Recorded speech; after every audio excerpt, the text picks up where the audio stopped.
Olá pessoal, sejam bem-vindos ao nosso canal. Eu sou o professor Alex e no vídeo de hoje eu vou dar algumas explicações sobre tabelas e gráficos. Nós vamos aprender a fazer a leitura e interpretação dessas tabelas e gráficos, além de mostrar o uso que elas têm no nosso dia a dia. Então, para um começo aqui de conversa, eu tenho certeza que todos vocês já devem ter visto em jornais, livros, internet, TV ou mesmo em jogos alguma coisa relacionada a tabelas e gráficos. Vejam, por exemplo, aqui ó, nós temos esse desenho que representa a renda bruta mensal gasta em saúde. Nós temos aqui o histórico de vendas do principal produto de uma determinada empresa. Nós temos aqui algo relacionado ao desmatamento da Amazônia. Nesses três casos aqui, nós estamos nos referindo a gráficos. Aí nós temos aqui, por exemplo, a quantidade de um determinado produto vendido numa empresa num determinado ano e também municípios mais populosos do estado do Paraná, por exemplo. Nesses dois casos aqui, nós vamos dizer que nós temos uma tabela. O que é, na verdade, uma tabela? Uma tabela nada mais é do que um desenho desse que está composto por colunas, que são essas partes verticais, e por linhas, que são as partes horizontais desse nosso desenho aqui. E cada partezinha dali de dentro, por exemplo, esse aqui representado com a cor azul, nós vamos dizer que é uma célula da nossa tabela. E aí observem que quando nós usamos uma tabela, ela é muito mais simples de a gente ler os dados, porque todos os dados coletados, por exemplo, eles são expostos de uma maneira mais fácil. Então é mais simples de nós lermos o que está ali, ok? Do que de repente nós colocarmos num texto e fazer toda a leitura dele. Aqui numa tabela a gente já vê diretamente todos os dados apresentados. Então, para que serve uma tabela exatamente, né? As tabelas, então, na verdade, elas vão poder ser usadas para apresentar essas despesas de uma empresa ou os ganhos com a venda de docinhos ou mesmo o custo para confeccionar uma bermuda, por exemplo. E aí elas são muito usadas, digamos, para apresentar os dados coletados numa pesquisa também, e a leitura sempre fica mais fácil. E aí eu quero mostrar para vocês aqui um exemplo, uma situação de como colocar os dados numa determinada tabela. Então vejam esse exemplo aqui, ó. Uma aluna fez uma pesquisa sobre o tipo de suco preferido pela sua turma de sexto ano. E aí a menina obteve os seguintes dados. Ela observou que 10 alunos preferem suco de laranja, 5 alunos preferem suco de abacaxi, 6 alunos preferem suco de uva, 8 alunos preferem suco de maçã e, por último, um aluno prefere suco de caju. E aí aqui são algumas dessas frutas, né, que eu estou falando nessa situação do problema. Então observem que os dados coletados ali nessa pesquisa, eles podem ser colocados ou podem ser organizados numa tabela.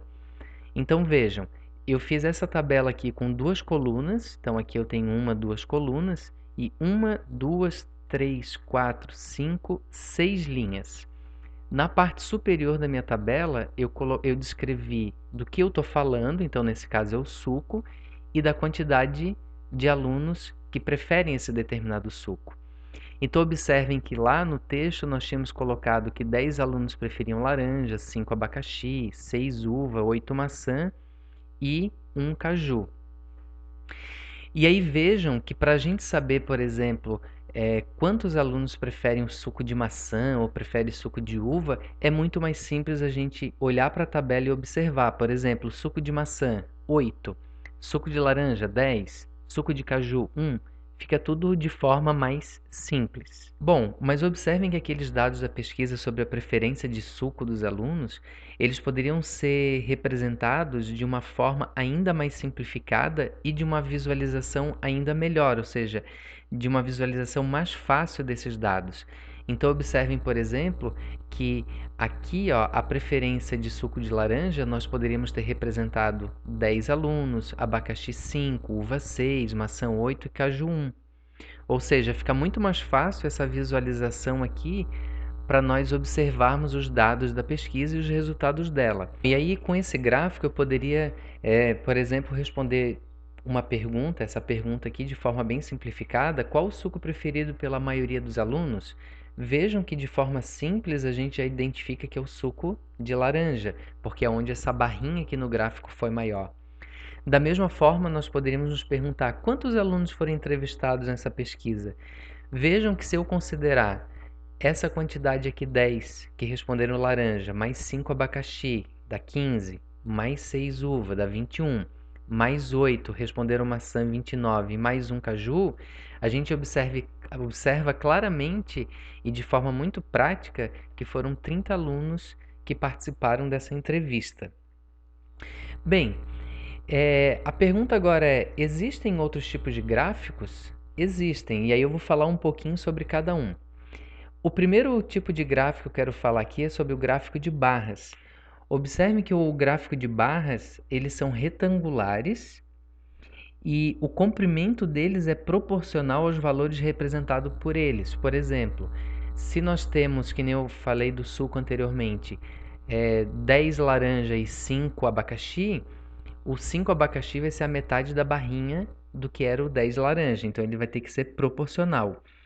E as barrinhas desenhadas, elas podem ser verticais ou horizontais. No caso anterior, vamos ver aqui o caso anterior, ó, eu coloquei barrinhas verticais, mas nesse caso aqui, as nossas barrinhas são horizontais. Nós vamos agora então para gráfico de linhas. Esses gráficos de linhas, eles apresentam os resultados usando pontos ligados por linhas retas. Então, por exemplo, aqui eu tenho vários pontinhos, ó, que são os resultados de cada mês, nesse caso aqui, do faturamento de uma determinada empresa.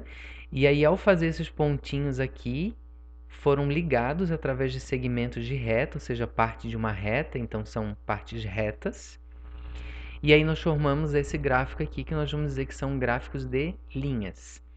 Depois nós temos o gráfico de setor, que também é conhecido como gráfico de pizza, que eles são gráficos usados para apresentar os dados estatísticos. Então, geralmente, quando se fala em porcentagem, então, por exemplo, o número de carros, motos, ônibus, caminhões, tudo em forma de porcentagem.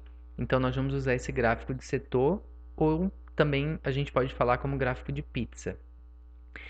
Aí nós temos também, por último, os pictogramas. Esses pictogramas, eles são representações de objetos, na verdade, em uma forma gráfica, e observem que extremamente simplificada. Mas é claro que ele vai ser feito sem que a gente perca o significado essencial do que está sendo representado.